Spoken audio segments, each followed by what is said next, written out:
So what makes a story truly great?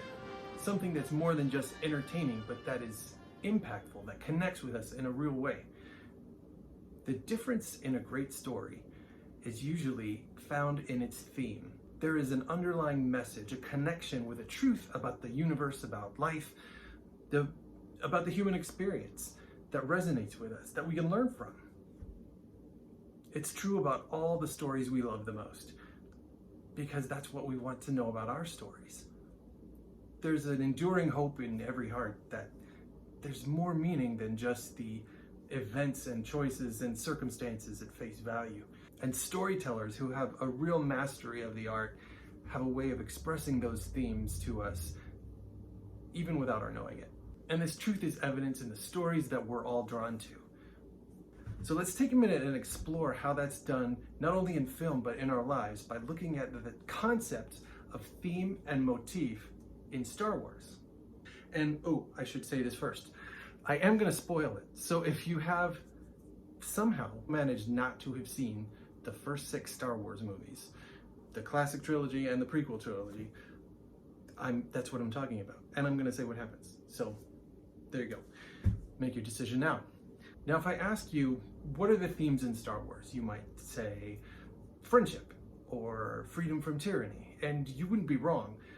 But I'm looking for a more complex answer, something a little more specific. Like I said, it's a statement about the human experience that resonates with us.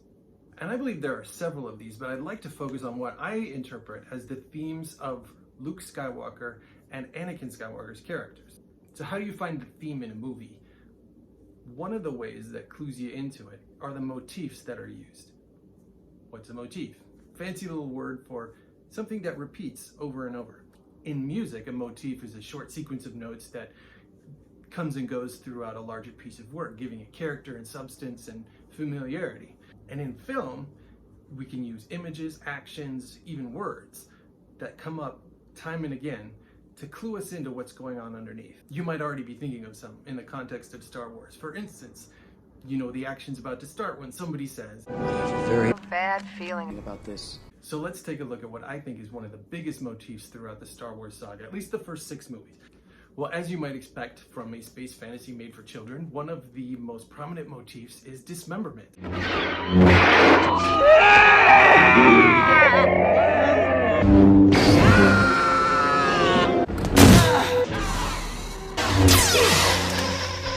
Literally all 6 movies, and not a one goes by without somebody getting chopped. So, when something this distinct and this severe is happening again and again, I've got to ask myself, what's it telling me? Well, I think it clues us into the Skywalker themes. And let's look at Anakin first.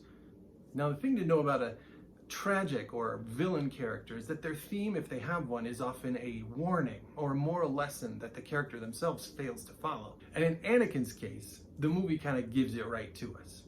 If you'll remember, he is struggling with nightmares and visions of the future that are dark and scaring him. And he goes to Yoda for some advice, and Yoda tells him, you've got to learn to let go of the things you're afraid of losing. But like so many people who know the trauma of tragic loss, Anakin has promised himself never to let it happen again. So he doesn't take Yoda's advice and instead decides to let his fear direct his actions. He seeks to control the world around him to keep himself from feeling that way again. And every time he does, he moves closer to the dark side. So I interpret Anakin Skywalker's theme: when we are driven by fear to control the world around us, we lose ourselves.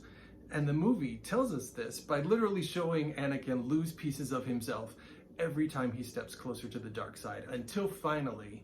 He's more machine now than man, twisted and evil. Nothing is left but Vader. Or so we think, because then comes Luke Skywalker's trilogy. And Luke kind of follows the same path as Anakin Skywalker. By the time we get to Empire Strikes Back, he's learning to become a Jedi, he's practicing his skills, but he's not quite sure of who he is yet.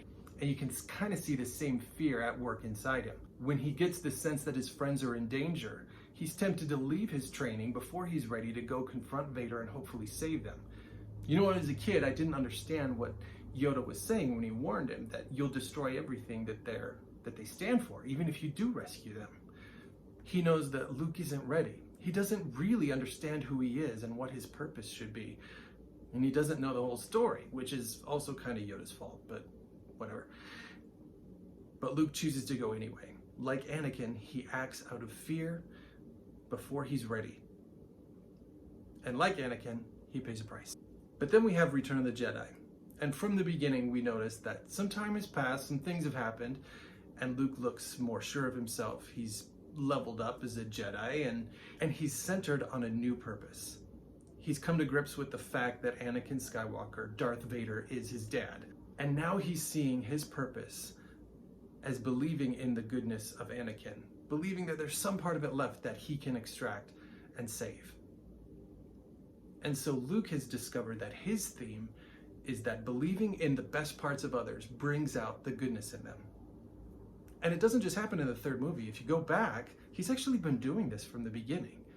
When he meets Han Solo is just a self-serving smuggler doing whatever he wants and taking care of nobody but himself. But it's his friendship with Luke and the adventure they share that inspires him to not just run off with his money, but to turn around and become one of the most important figures in the Rebel Alliance. And so this has been Luke's theme all along, and now he's ready to bring it to fruition in the ultimate showdown with his dad and the Emperor. And it's still a struggle for him because the Emperor knows how to push all those buttons. He knows how to stoke fear and anger and resentment. He says, I'm going to kill your friends. I'm going to crush the rebellion. I'm going to turn your sister to the dark side. And it almost works. But then that motif comes back. After kind of raging out and chopping off Vader's hand, Luke looks at his own and realizes he's been duped into acting out of fear. And he reads the motif right. He remembers his true purpose, steps back, regroups, and makes his choice. And it costs him a lot. He suffers for it. But his choice to stick with his true purpose pays off. And the goodness that actually is remaining somewhere inside Vader comes out and saves the day. And that's how a couple of narrative tools help us understand what the story of the Skywalkers is about. And our stories are the same way. But finding our authentic purpose can be hard when we see the motifs in our life as dark or sad or confusing or have only been told one way our whole life. But I believe every story has a purpose. And you were written into this universe for a reason. And if you have a hard time finding what that is, I would propose that it's not because it's not there, but you haven't yet learned to tell the story completely.